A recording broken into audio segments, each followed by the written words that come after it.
오늘장 리뷰 그리고 다음 주 월요일장 프리뷰입니다. 절대전략이고요. 대신증권의 이경민 연구원 연결하겠습니다. 안녕하세요. 네, 안녕하십니까. 네. 오늘장 아쉬움이 남습니다. 한마디로 어떻게 표현하시겠어요?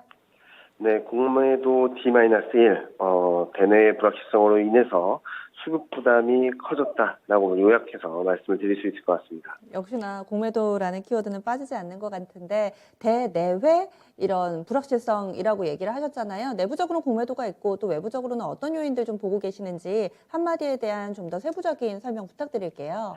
네, 일단 공매도에 대한 부담 그리고 수급적으로는 여러 가지 교란 요인들이 들어오면서 최근 글로벌 증시 대비 코스피는 계속적으로 약세를 보여왔습니다. 이런 상황에서 오늘 코스피가 3,150선 지키지 못하고 레벨을 다운시켜낸 것은 아마 중국발 불확실성이 있다라고 생각을 하는데요. 중국 제조업 PMI, 4월 제조업 PMI가 전월 대비 부진했고 예상치도 하회하면서 좀 경기 회복 속도에 대한 불안감이 커졌다라고 생각을 하고 있고요. 여기에다가 중국의 경우 텐센트 그리고 바이트댄스 등 13개의 핀테크 사업에 대해서 지주사로 전환할 것을 요구하면서 좀 규제 강화 쪽으로 그러니까 그 핀테크 기업들에 대한 규제를 좀 강화해 나가는 스탠스를 보여주면서 중국 증시가 좀 큰 폭의 약세를 보였고요. 이런 중국 쪽 불확실성이 커지다 보니까 위안화 약세, 원화 약세, 원달러 환율 반등 이런 흐름들이 또다시 한번 외국인 현선물 수급에 압박을 가하면서 가뜩이나 공매도에 대한 불안감 때문에 시장이 조금 흔들리는 상황에서 중국발 변수가 수급 불안을 더 가중시켰다라고 생각을 하고 있습니다. 네. 그렇군요. 그러면은 오늘장에서 그나마 좀 버텼던 섹터라든지 뭐 특징이 있다면은 오늘장 체크 포인트 몇 가지 좀 알려주시겠어요? 네, 금융, 조선, 정유, 최근 좀 주목을 받았던 시클리컬 금융주가 좀 차별적인 강세를 보였다라고 볼 수 있겠는데요. 일단은 금융 쪽은 뭐 채권 금리가 최근 반등을 한 것도 있겠지만 앞서 말씀드렸던 중국 쪽에서의 핀테크 규제 강화 이런 쪽들에 대한 반세에 대한 기대감들이 좀 유입되었다라고 생각하고 있고요. 조선 정유 같은 경우는 최근 유가 상승이라든지 인플레이션에 대한 기대감들이 반영되면서 차별적인 강세를 보였다라고 볼 수 있겠죠.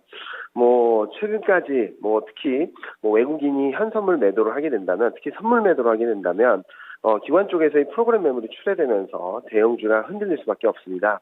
오늘도 뭐 삼성전자는 그나마 잘 버티긴 해줬지만 여타 대형주들이 좀 큰 폭의 하락세를 기록하면서 장중 내내 낙폭을 키워가는 모습들을 보여줬다라고 볼 수 있겠죠.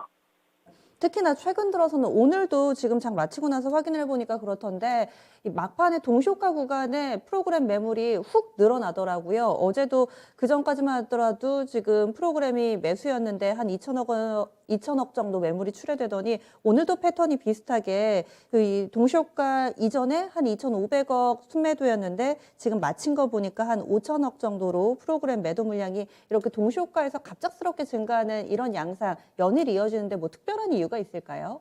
뭐 특별한 이유라기보다는 지금 시장 수급적으로 지금 현 선물 베이시스가 계속적으로 안 좋게 전개되고 있거든요. 그러니까 백워데이션이라 그래서 지금 마이너스 값을 좀 키워가고 있는 상황이다 보니까 프로그램 매물이 좀 나올 수밖에 없는 상황이다라고 볼 수 있겠고 이런 흐름들이 계속적으로 동시호가에서 갑작스러운 매물 출회로 이어지는 것이 아닌가라는 생각을 하고 있습니다. 뭐 여러 가지 수급 불안 요인에다가 그리고 현 선물 간의 가격 갭 이런 것들이 계속적으로 수급적으로 굉장히 꼬이는 상황을 만들어 놓고 있다라고 생각을 하고 있거든요. 이런 부분들은 뭐 공매도가 재개된 이후 어떻게 풀어갈지가 좀 더 중요한 숙제다라고 생각을 하고 있습니다.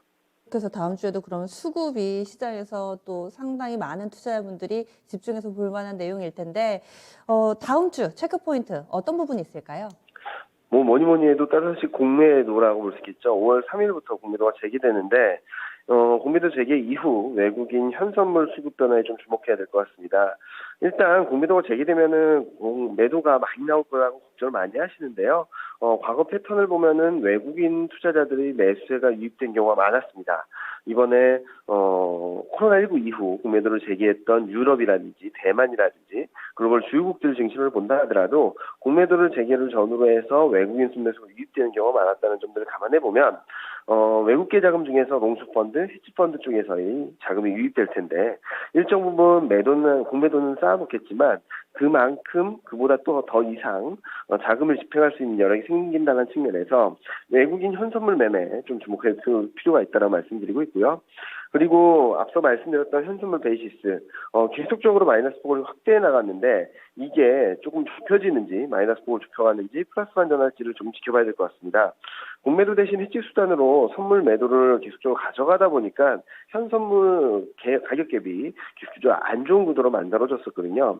그런데 공매도 재개가 된다면 공매도를 통해서 해지 수단을 만들어낼 수 있기 때문에 선물 시장에서의 외국인 매매 패턴 좀 주목해서 봐야 될 것 같습니다. 그런데 이는 수급 변수입니다. 무슨 말씀을 드리냐면 공매도가 재개된다라고 해서 갑자기 한국 수출이 안 좋아지거나 갑자기 기업이익이 안 좋아지는 것은 아니죠. 그렇기 때문에 앞으로 주목해서 봐야 될 것은 경기가 얼마나 좋아지나 실적이 얼마나 좋아지나라는 부분인데 이제 5월 1일 한국 수출 그리고 3일 날 있을 미국, 유럽 그리고 중국 PMI 그리고 미국 4월 ISM 지수종을 확인하면서 시장의 방향성이 좀 더 잡힐 거라고 예상을 하고 있습니다. 경제 지표에 기저효과 이상의 모멘텀이 유입되는지 아마 5월 한 달 동안 계속적으로 체크하셔야 될 것이고요. 최근과 같이 수급에 의해서 심리에 의해서 흔들렸다면 저는 여전히 비중 확대의 기회로 생각을 하고 있습니다. 네. 그러면 절대 전략 어떻게 세워볼까요? 네, 공매도로 인해서 펀더멘탈이 바뀌거나 흔들리지 않는다. 만약에 투자 심리, 수급 불안으로 인해서 시장이 변동성을 키워간다면 비중 확대 기회다라고 말씀드리고 있습니다. 네. 알겠습니다. 말씀 고맙습니다. 네, 감사합니다. 네.